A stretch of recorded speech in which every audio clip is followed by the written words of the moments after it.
I, on behalf of Nanga Scholars Association, it's wonderful opportunity to welcome each and every one of you here today. Today, NSA Colloquium clashed with so many programs. One is with the NP teacher and another one is with another Christian literary work is going on. So because of that, many of our members are unable to join. Anyway, I would like to extend our thankfulness to each and every one of you for finding our time and coming and encouraging NSA with your kind presence. This afternoon, we are extremely privileged to have Dr. Professor Pramod Kumar in our midst. He's chairing today's program. In fact, he's familiar to most of us. In fact, he has been regularly coming to NSA activities. If NSA is strong, he is one of the main reasons. He has been always supporting me from behind the scene, like many issues, whatever issues that we discuss, I always take his consideration. So he has been a huge blessing to NSA. Anyway, a brief introduction about Professor Pramod. Well, to begin with, he is the editor-in-chief of this journal, Ambedkar World. It was launched this year, right? 2 years back. I got a little mixed up. So we have some copies, and if any one of you are interested, you can always come in. You can always receive it after the program as well. Well, Professor Pramod, he teaches English literature in Gujarat National University. Before joining IGNOU, he was teaching in Delhi University. And for the last 10 years, he has been now in Gujarat National University. And he was also a prestigious award, fellowship award holder of Australia-India Fellowship Council Fellowship 2010 and 11. He was there in Australia to undertake that fellowship. And his areas of interest and specialization includes Gaelic literature, new literatures, world literature in English, literacy theory and criticism, and distance education. And he has published so many research articles and also so many books as well. And he has also guided many PhD scholars. Many are also still under his supervision. And he has been a huge blessing to NSA. So I would like to thank, on behalf of NSA, I would like to say thank you to Dr. Pramod for being such a huge blessing to NSA. Let's all give him a big round. As a token of love and appreciation, we have a small gift to the chairperson for today. I would like to request our Vice President to kindly honor the gift. So this is a traditional card and it's so precious.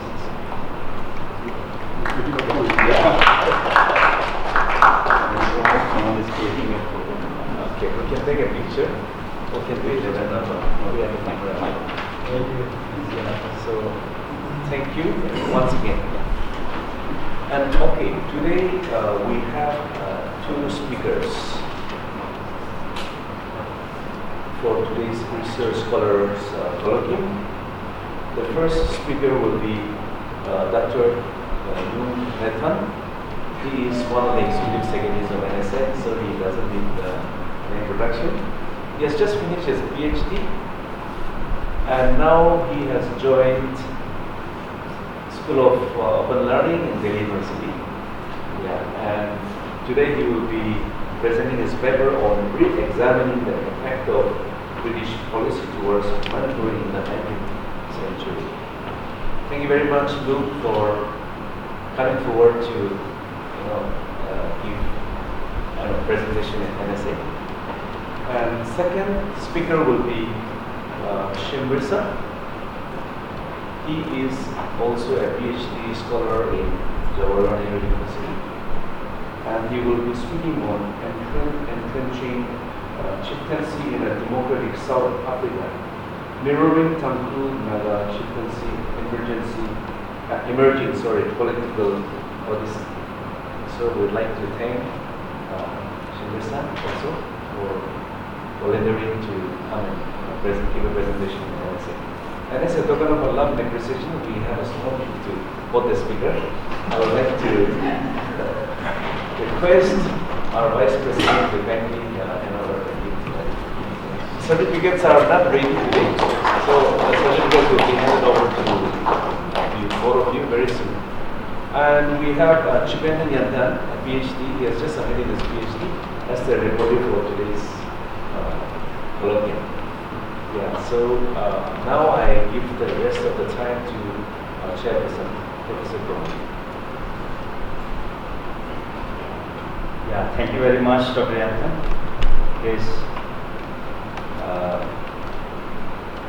The way he introduced the whole concept, he said something about me, and let me, right in the beginning, say that it was highly generous. I've been trying to make my own humble contribution,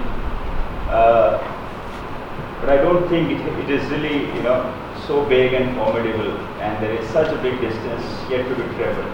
But I'm extremely happy, gratified to be amongst you. I'm familiar with what you are trying to do and achieve. You have already achieved so much. Over the last few years, I'm familiar, and this concept of preparing a platform, enabling the future research of very important substance is very important. I would like to congratulate all of you, and the topics that we have are extremely important. You see, re-examining the impact of British policy is something which is highly called for, and in the Manipuri context in the 19th century, I'm extremely lucky to be here and to listen to Dr. Loong Nathan. So maybe we can begin with his presentation, and 15 to 20 minutes for you. And then, I think, this NSA stands more for interaction, a healthy exchange of ideas. So we'll have lots of time for interaction also. So 15 minutes for you, and then we'll take up the next presentation. It's over to you. Thank you, Chair. And thank you, NSA, for giving me this platform. I am actually not yet doctor. I hope I'll be conferred soon. My Viva is still yet to be conducted. So anyway, thank you. The paper which I'll be presenting today, re-examining the impact of British policy towards Manipur in the 19th century. This is a working paper, and your comments and your suggestions will be appreciated. Prolific Indian historian D.D. Kosambi urged historians to detect clues of the past in the present. We study the past to understand the present, and similarly, the examination of the present before us can also help us to understand the past. Manipur as a state had witnessed ethnic conflicts and violence in the recent past. And the uneasy hill-valley relationship and the troublesome relationship between the hill tribes was and still is enmeshed with contradictions and binaries which stem from pre-colonial roots, crystallized during the colonial period and continue till the post-colonial times. The present imbroglio in the state of Manipur is in fact a manifestation of a deep-seated division that existed for centuries, for which there may be no ready solution even in the immediate future. This paper attempts to re-examine the impact of British policy towards Manipur in the 19th century. Though the policy followed by British was largely considered as non-interference in nature, on closer examination, we realized that there are other conclusions that we could draw from the policies which they follow. To help us understand the context in brief, I will highlight the background. How British came to establish relations with Manipur state. The formal relations between the British government and Manipur state may be said to have begun around the time when first Anglo-Burmese War 1824 to 1826 took place. Since the ancient past, the relationship between Burma and Manipur was marked by constant raids of the Manipuris into Burma and vice versa. However, in 1819, the Burmese invasion devastated Manipur and its ruling family fled to Kachar. The Burmese forces sent their armies to Kachar, thereby threatening the British frontier of Sindh.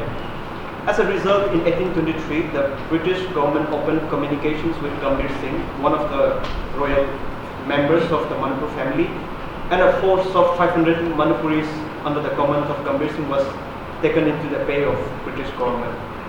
Together, they drove the Burmese out of Kachar, and in 1825, this force was increased to 2,000, named as Manipur Levy, and was paid, accounted, and supplied with ammunition by the British government.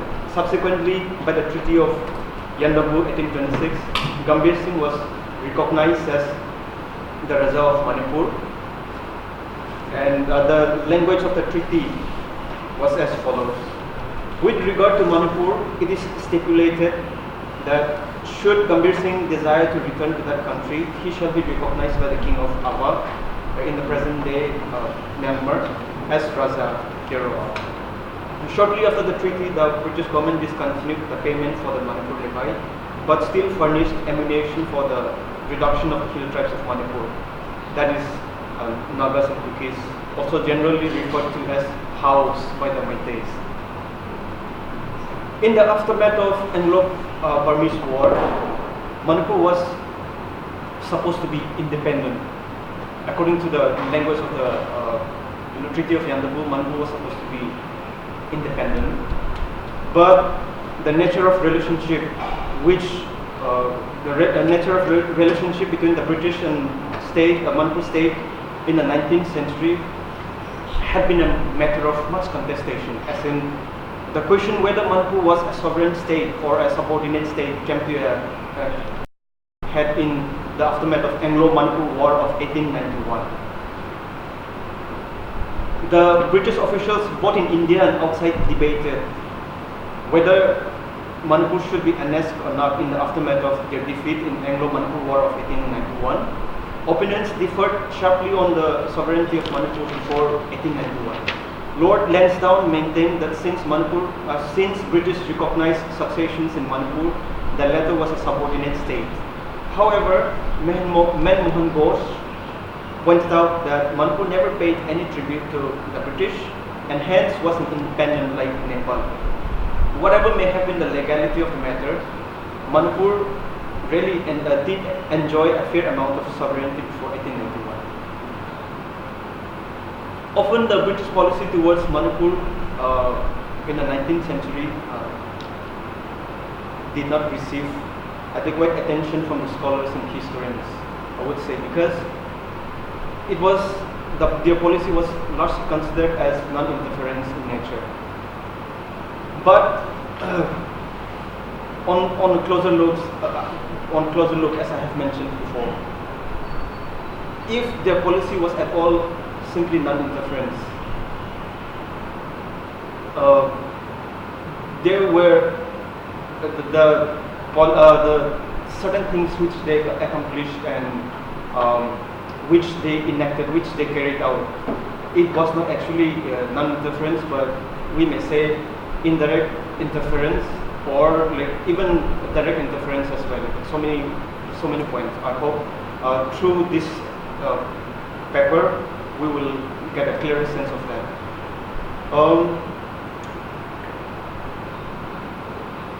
The British maintained relations with the ruler of Manipur through a political agent which was established, which they placed, the British placed their political agency. The British political agency was established in Manipur in 1835, and later on the same political agent was made responsible for superintending the hill tribes of Manipur, and Manipur became a buffer state between British territory and Burma. Before coming to that, I want to talk about why the British policy was considered to be non-interference, or why they chose to follow the policy of non-interference. According to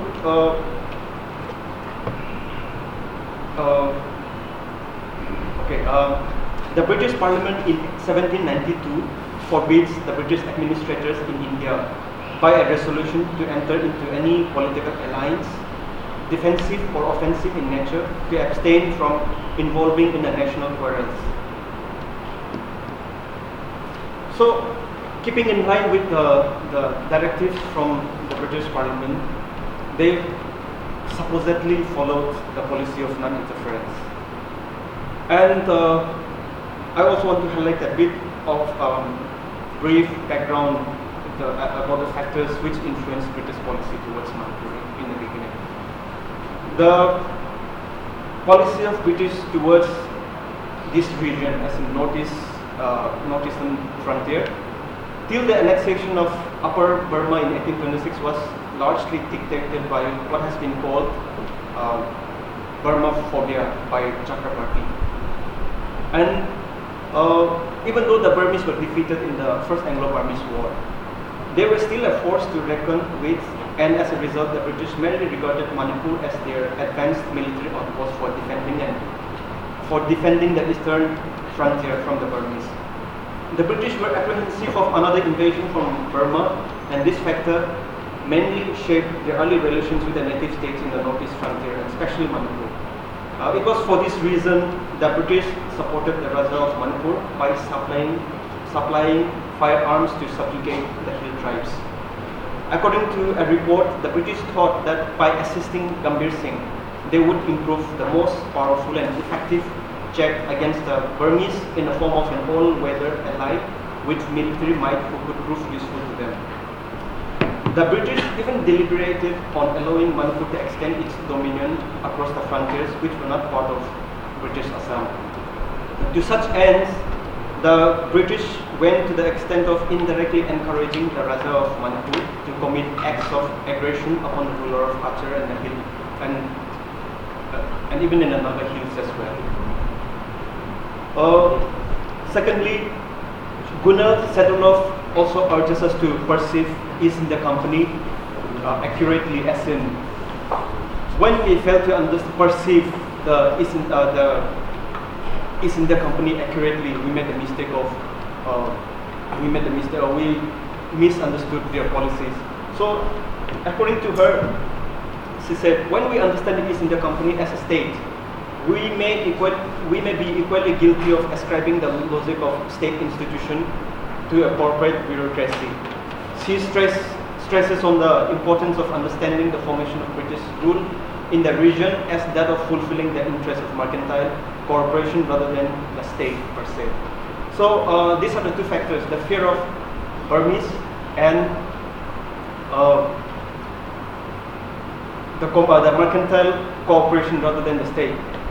Britishers, in the first place, they were there in India or in northeastern India to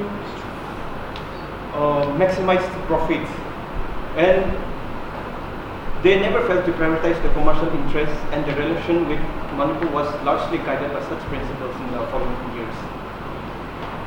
However, the subsequent events revealed the true nature of British policy towards Manipur, which contradicted the terms of the Treaty of Yandabo.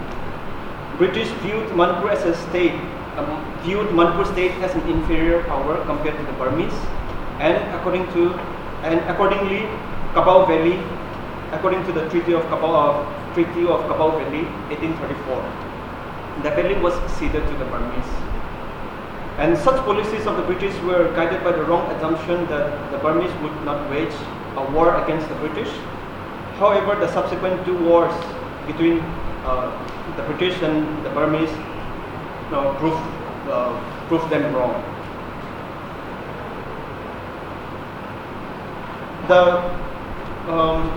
there was also another treaty which was signed in 1833 between state of Manipur and the British. I will not go into the details of the provisions, but some of the few provisions were that the Manipur state was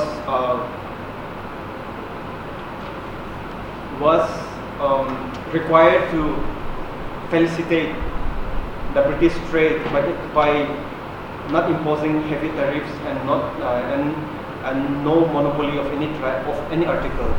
And the Raja of Manipur was also required to repair the Kachar Manipur bridle path, and not only that, he was also required to assist the British with his troops in case of disturbances in the eastern frontier of British India. So the relationship between the two powers between the state of Manipur and British were largely guided by the provisions of this treaty till the establishment of British paramountcy in the state of Manipur in 1891.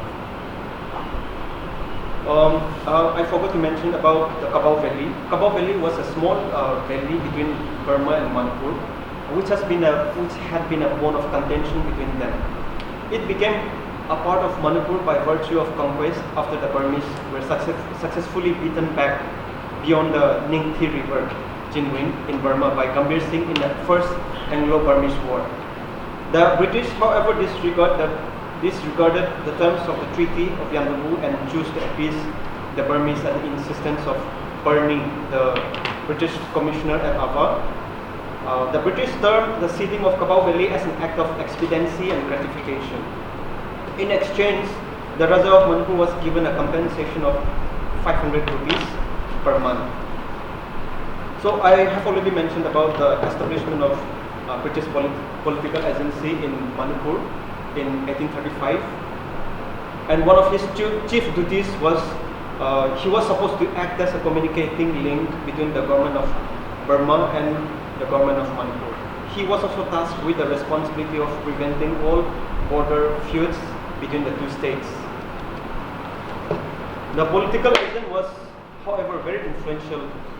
Depending upon their personality, they were able to influence the policies, and they were able to exercise so much authority over the Raja of Manipur as well.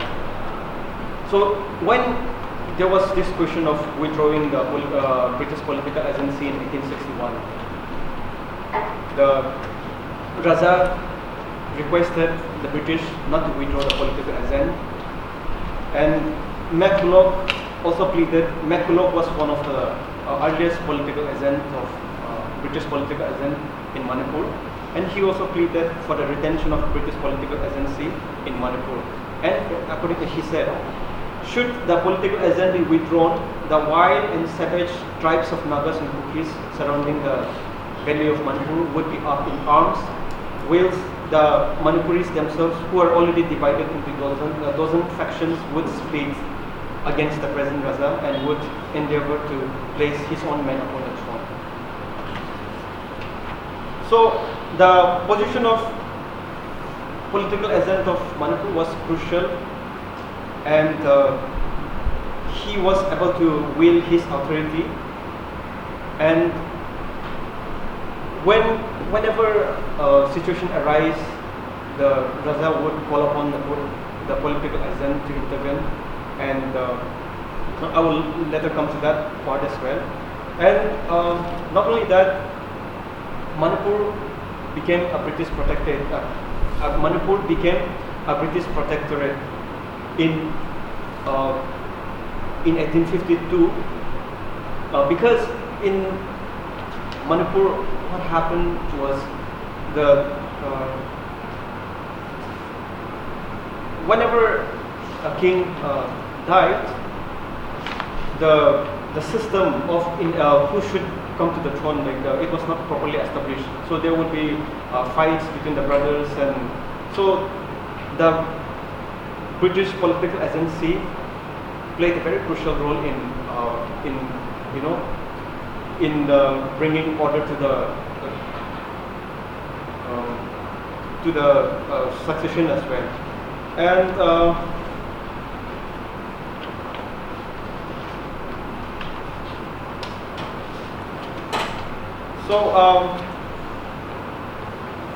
the British policy, which was largely dismissed as non-interference and which did not receive due attention from the scholars and historians. But in the 19th century, some of the things which they have accomplished, the ramifications are far-fetched, and I feel like when we look at the current situation of Manipur, we can still feel that we can still see traces of the implications of British policy in the 19th century. The first one, extension of statecraft to the hill tribes of Manipur. I have already mentioned about how the British were instrumental in subjugating the hill tribes of Manipur. They did not directly interfere, but it was only because of the firearms which they provided to the Raja of Manipur. The Raja was able to subdue and to subjugate the hill tribes. Most of them, like especially the northern ones, and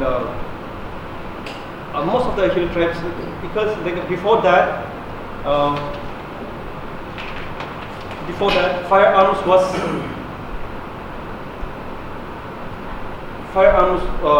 of course, there must have been like few instances of firearms here and there, but according to the sources, firearms were said to have been introduced in Manipur by the British in large scale for the first time during the Anglo-Burmese War. So prior to the introduction of muskets, the inhabitants of the valley had to meet the hillman with his weapons, the spear, bow, and arrows.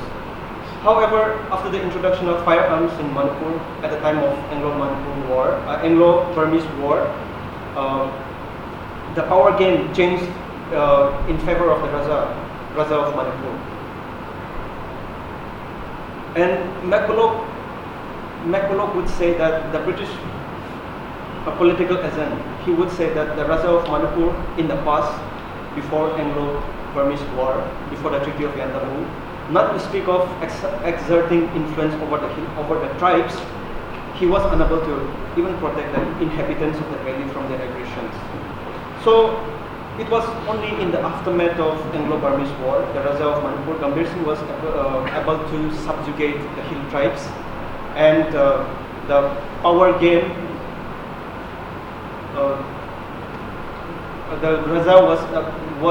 the Raja could get upper hand in the power game after he was given firearms by the British.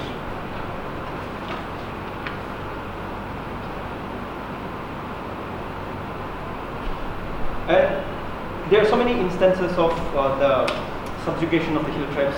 If you want to see in details, you can see from the Royal Chronicles of Manipur, Chaitral Kumbhamba, Volume 2.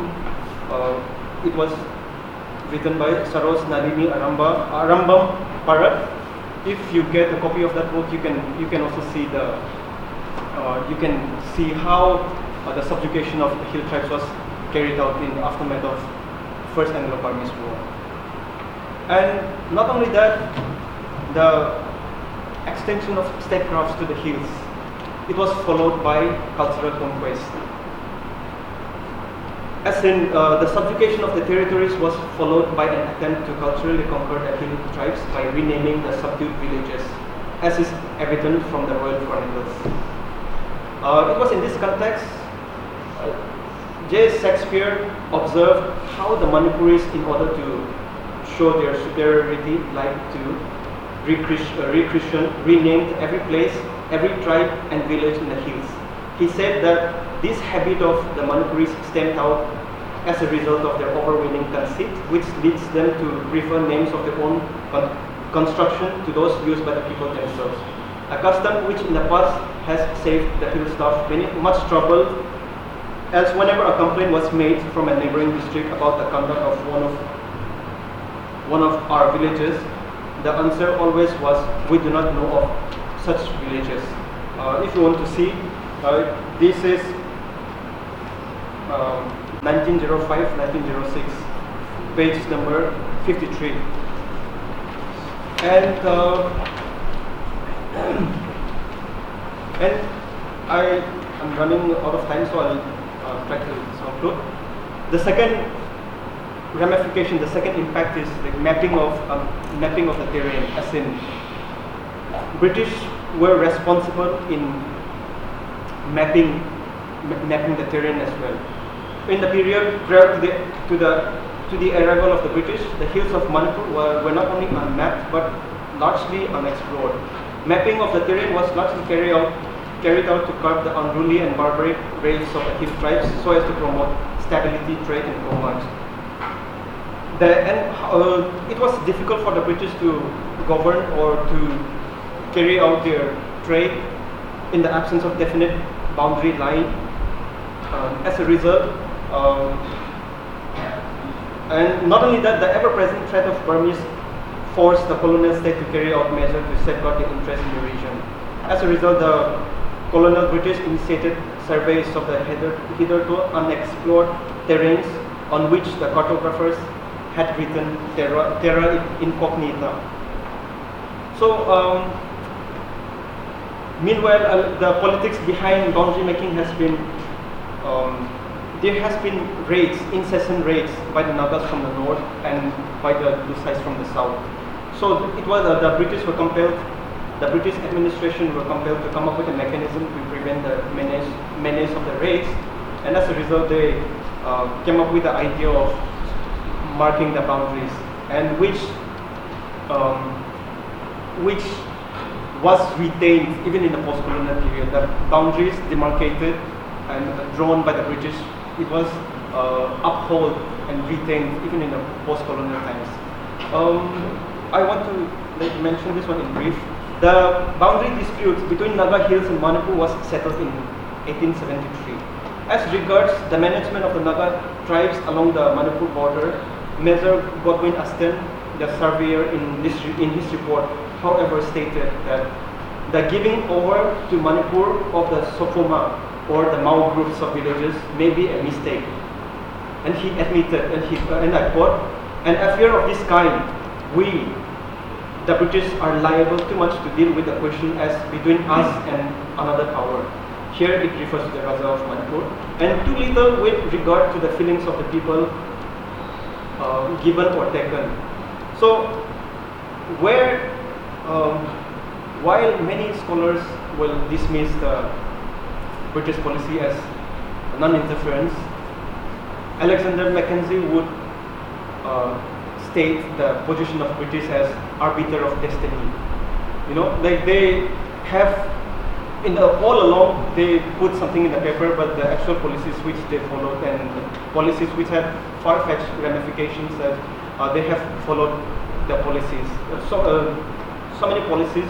When we take a closer look, it has far-fetched ramifications. And the last point, the hill tribes and the third impact as in, from very early on, British involvement in Manipur necessitated an active participation in the affairs of the hills. Sorry, and it was the firearms supplied by the British. Okay, let me not repeat that. And the political agent was made responsible for superintending the hill tribes, especially the Kukis in the south. The political agent McCulloch in 1840 orchestrated the settlement of many new immigrants of the Thadao Kukis in the hills as subjects of Manipur, armed them and utilized them as sepoy villages against the Nagas in the north, as well as the Suktes and Lushais in the south. Perhaps it will not be wrong to say that the ethnic conflict between the Nagas and Kukis stemmed from such policies of British in the 19th century as well. So with that, I would like to conclude.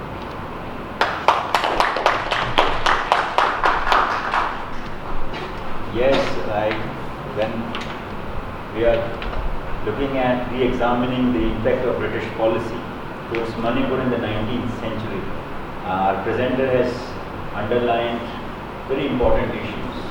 He has tried to probe into the area as to what history is, no? What is mainstream history and what is people's history. In a very methodical way, he has been able to argue that how, say, what B.D. Goswami has to say, what McCulloch, Chatterjee and all those people, have brought out from the physical conquest to the cultural conquest part. So the point that he is trying to bring home is of very central importance today, where we are trying to understand the idea of identity, culture, nationalism, and the people's intervention in that. I would like to congratulate him for his powerful presentation. And I was listening to him, I could see like the re-examination is at the core of any research. What constitutes the idea of research, is re-examining, where you are looking at a situation from a fresh perspective in an interdisciplinary format and challenging what others have, kind of conceptualized and institutionalized about. He is on the right track. Only couple of points where, Western historiography and there are many interpretations have come as far as this British policy for Manipur in 19th century is concerned. There are many opinions. I was trying to read through that, and so once we are discussing this, so we have to talk about what is the main the opinion which exists before this, why we are trying to re-examine. So in a presentation like this, where people are from even generals, people like those who wish to understand the issue, you can bring about this point that this is the perception, this is the understanding which stands before your paper, and this is the impact that you will make. I think you have made it very clear, but in a very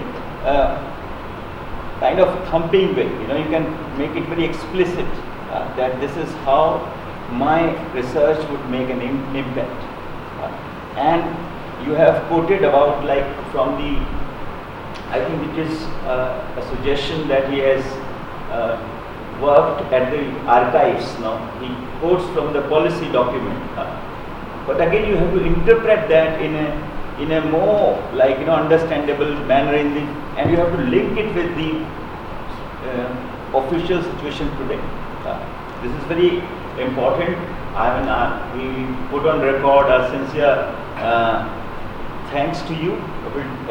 You said that you are not a doctor, but the intensity that you has shown, you see this intensity and passion and the kind of the groundedness that he has shown. We can see where he'll end up. Thank you very much. And now we move on to the next paper, very important paper, where we are talking about entrenching chieftaincy in the democratic South Africa in the context of mirroring Tankul Naga chieftains' emerging political odyssey. Dr. Shamrisa, you are invited to make the presentation. Thank you very much, Jay. At the outset, I am in my PhD career, and I am in the Center for African Studies. Yeah, a little louder.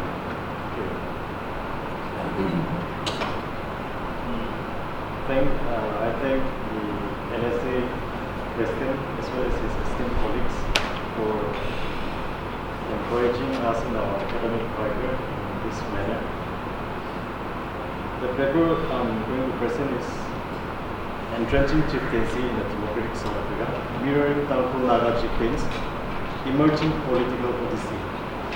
What I want to do is I'll try to define the concepts that I'm using first in this paper, and then I'll try to highlight the problem and put in a little bit of theoretical perspective that I've studied and try to justify my problem assertion or falsify it, and then bring in the Tankul context and then do a comparative study and give my conclusion.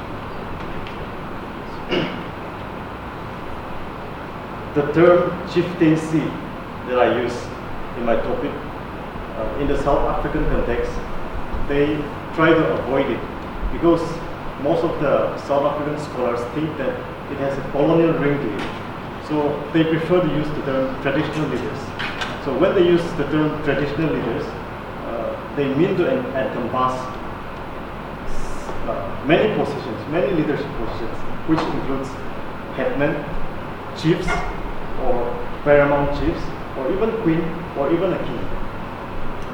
In this context, the chieftaincy that I'm trying to highlight in South Africa covers 7 legitimate kings as of now. The most contentious part concerning this topic, which I find, is in 2 perspectives.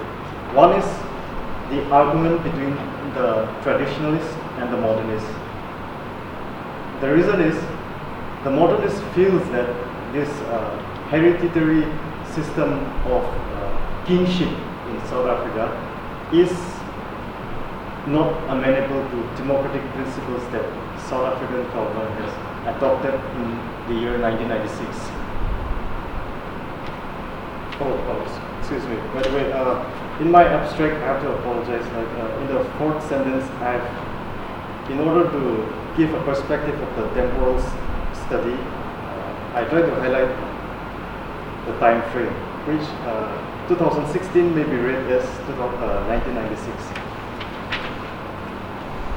And the second contestation is the understanding of the term traditional in the institution of traditional leadership. Because the common perception seems to portray that this traditional leadership institution has been there since the pre-colonial era, and it has been carried on in the same manner as it was. But this paper tried to highlight that that is not the case.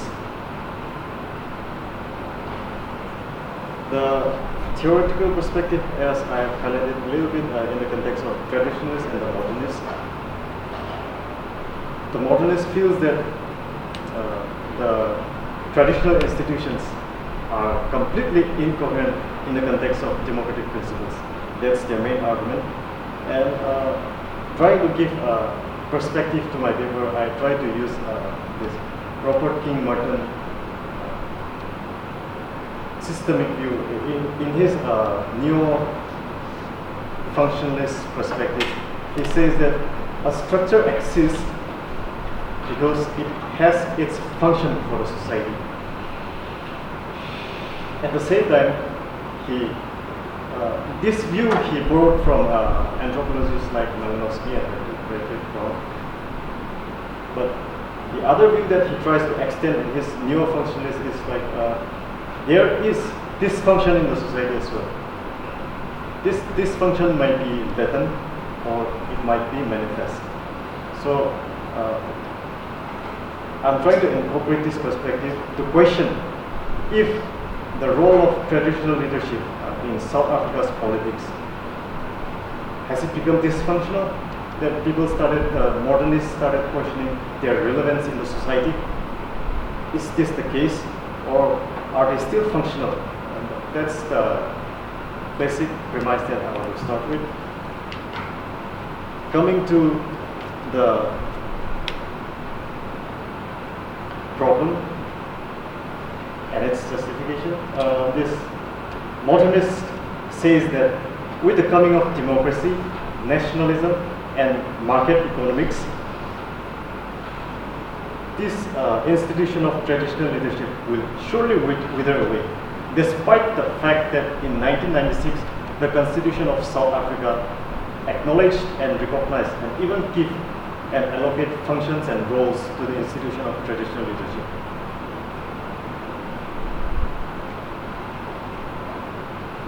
I feel that the traditional leadership, the institution of traditional leadership in South Africa is still very much relevant.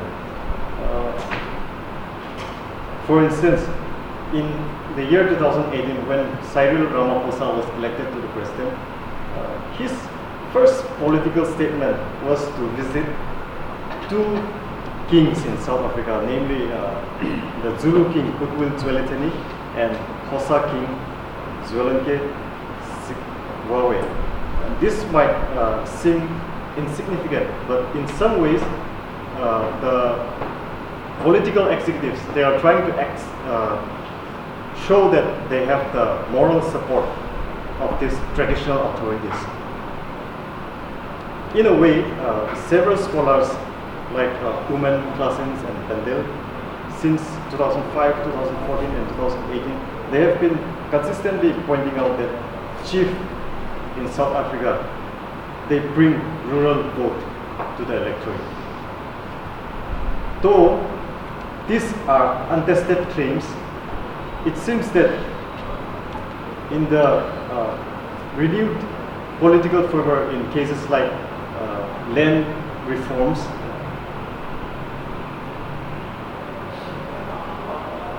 other political parties, the present government is formed by the majority ANC, African National Congress, but other smaller parties like economic freedom fighters, they started coming closer to these traditional leaders in the hope that they will establish good rapport, good relationship with them, and they will get their support in the election. In my argument in the democratic context, in 2003, the South African government enacted a law called Traditional Leaders and Governance Framework Act. In that act, the South African government bring in various democratic principles. For example, the Traditional Council, which was established in 1997 in South Africa, now renamed as National House of Traditional Leaders. In that, 40% of the seats will be inducted through election, and within that 40%, 1/3 will be reserved for women. This is a good example of the flexibility of the institution of traditional leadership in South Africa, and I'm trying to show that they are adapting with the democratic principles of South Africa. In the case of nationalism, on which the modernist argues, in case of South Africa again, since the year 1912, when ANC was formed, African National Congress was formed, traditional leaders were very active. They were in some sense, they were the founding members of this political organization. And when the Dutch, the British, they all came in the 90s, starting from this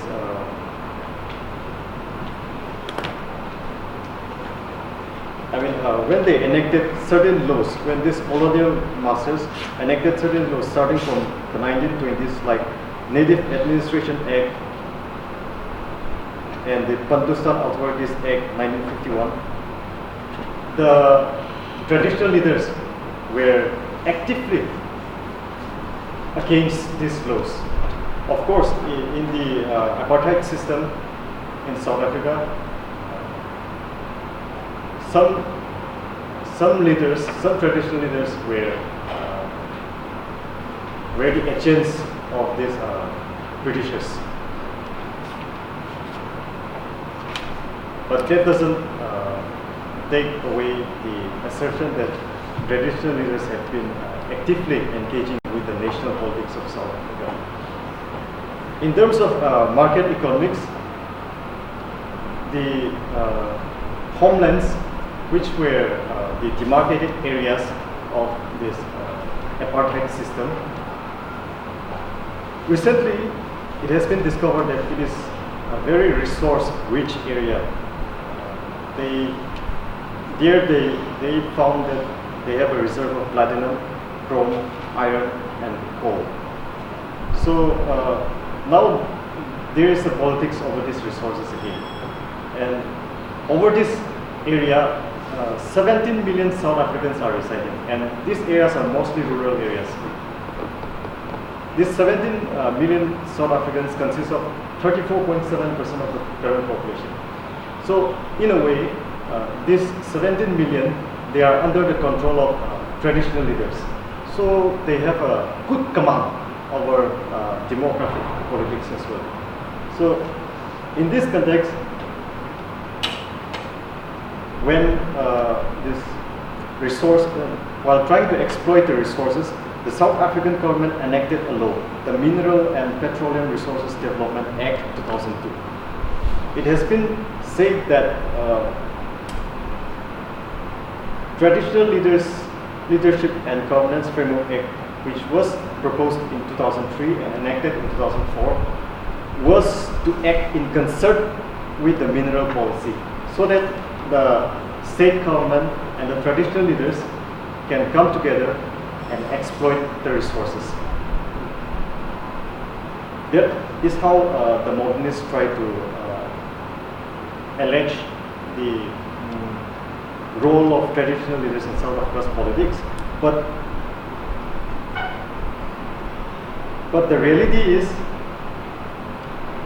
Traditional Leadership and Governance Framework Act of 2003 does not recognize, even though it empowers and defines the roles of these traditional leaders, it doesn't recognize their ownership over land. So it becomes problematic again.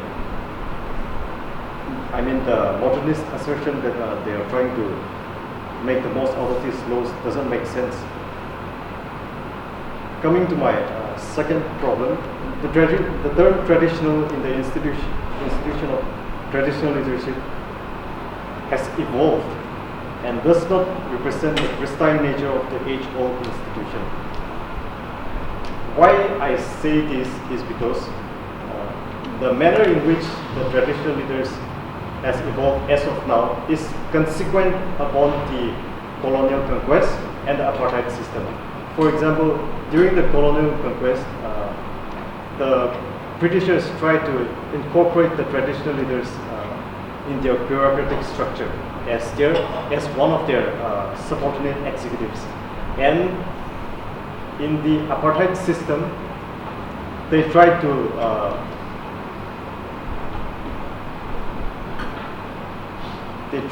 follow this indirect rule. So while trying to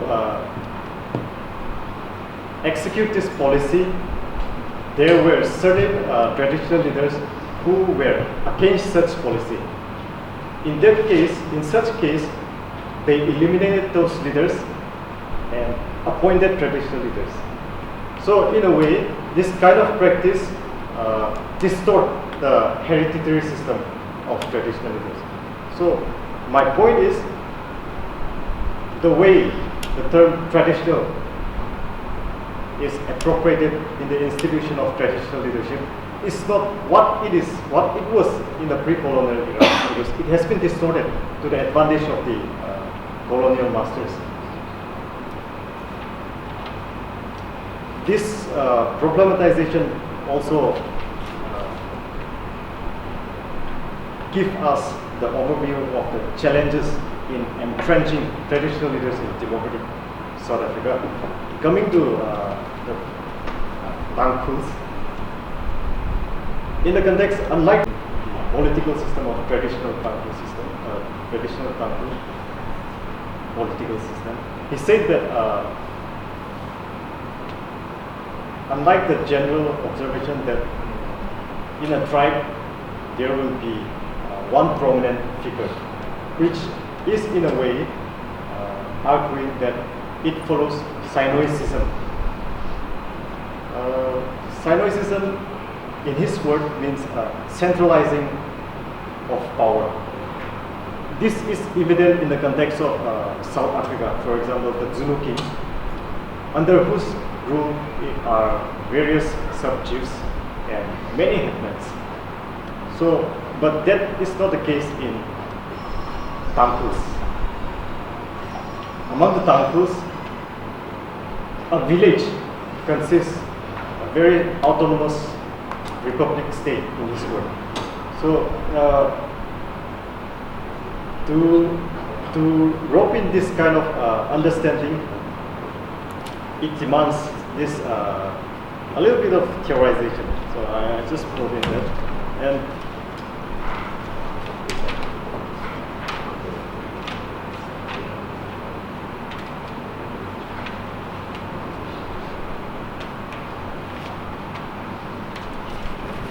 since the year 1947, the government of Manipur have enacted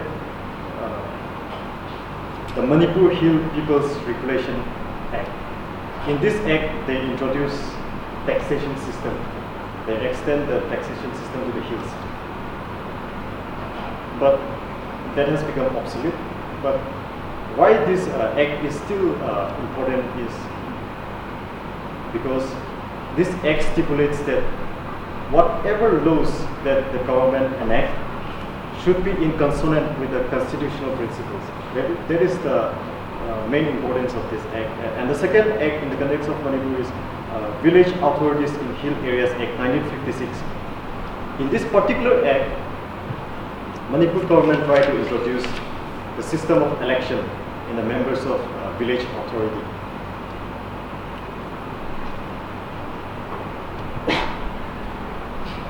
In the year 1967, Manipur government enacted another law, Manipur Hill Areas Acquisition of Chief Rights Act. In this act, they tried to abolish chieftaincy, but since it was opposed by Hill Area Committee, which was under the direct supervision of the President of India,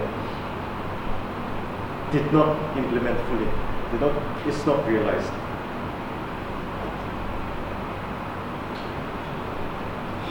In the year 1960, Manipur Land Revenue and Land Reform Act was enacted again. In this act, the government has the right to intrude over the tribal land. So this was another contentious issue for the traditional leaders in Manipur. Another act is Manipur District Council Act 1972.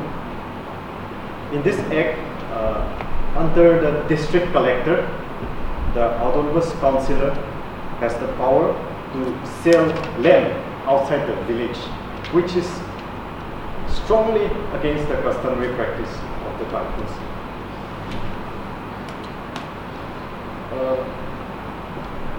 Observing all these enactments and the opposition from the people, Chiang Rai pointed out that these laws pose a threat to the traditional political system of the Tangkhus, which he described as ethno-geographic community social contract.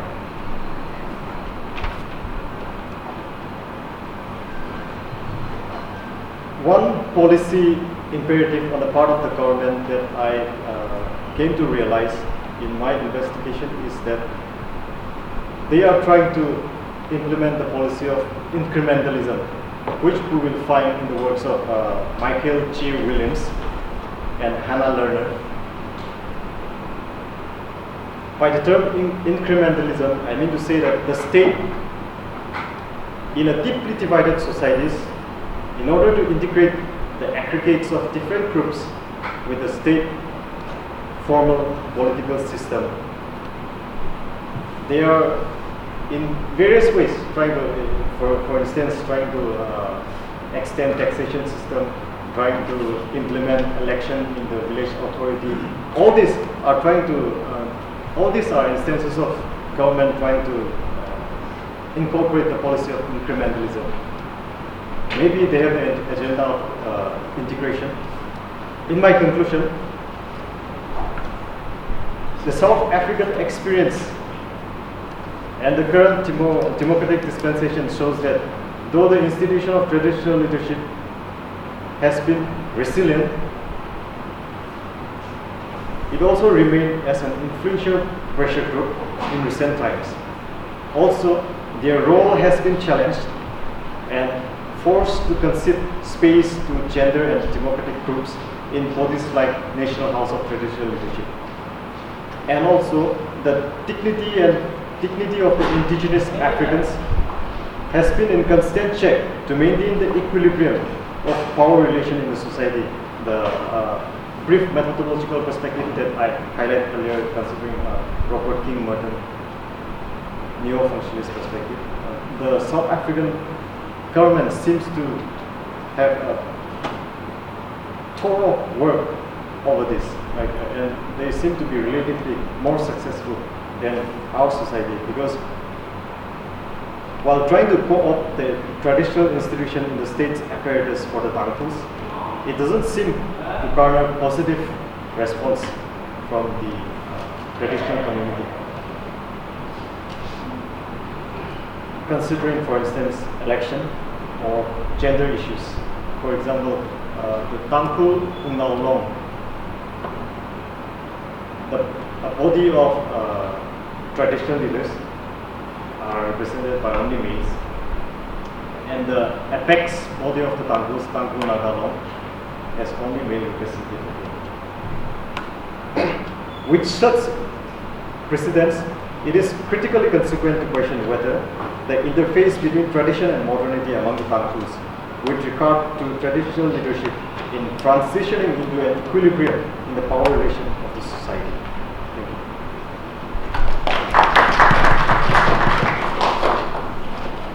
Thank you. Thank you.